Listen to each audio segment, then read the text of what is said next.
En 2014, le monde entier était resté stupéfait devant la prestation de Cristina Scuccia, une religieuse qui avait tenté sa chance dans la version italienne de The Voice. Mais 8 ans après avoir fait sensation, cette dernière a bien changé. Son passage avait fait le buzz.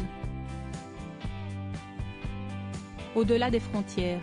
En 2014, une jeune femme prénommée Cristina s'était présentée dans la version italienne de The Voice. Sa particularité ? En plus d'avoir un timbre de voix unique, elle s'était distinguée par le fait d'être bonne sœur.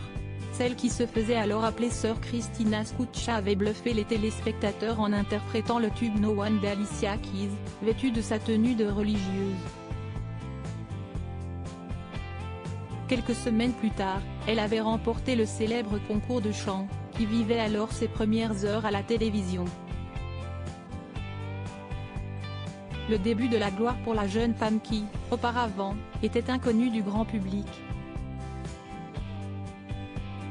La suite de sa carrière avait été plutôt prolifique puisqu'elle avait non seulement sorti un album de reprises de tubes de Cyndi Lauper, Jessie J, Coldplay ou encore Keane, qu'elle avait offert en personne au pape, mais avait également fait des apparitions dans plusieurs films.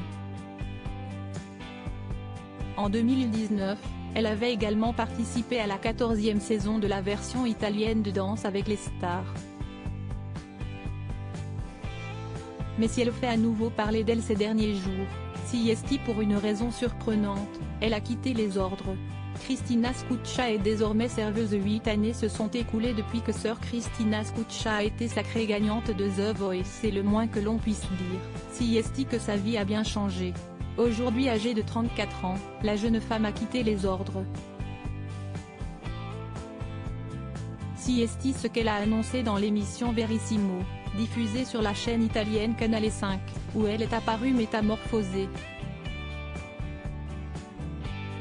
Oubliez sa tenue de religieuse, Cristina Scuccia apparaît désormais maquillée, les cheveux flottant librement, et s'est même offert un piercing dans le nez. Aujourd'hui devenue serveuse, elle espère pouvoir financer sa carrière dans la chanson. Cristina Scuccia dit avoir envisagé de quitter les ordres juste après son passage dans The Voice. J'ai choisi de suivre mon cœur sans penser à ce que les gens diraient de moi. J'ai fait un saut dans la foi et j'étais inquiète de finir sous un pont, je le répétais toujours à mon psychologue. Je crois qu'il faut écouter son cœur avec courage. Le changement est un signe d'évolution, mais il fait toujours peur car il est plus facile de s'ancrer dans ses certitudes plutôt que de se remettre en question. Y a-t-il un bien ou un mal ? A expliqué celle qui n'a pas pourtant renoncé à sa foi. Souhaitons-lui de s'épanouir pleinement dans sa nouvelle vie.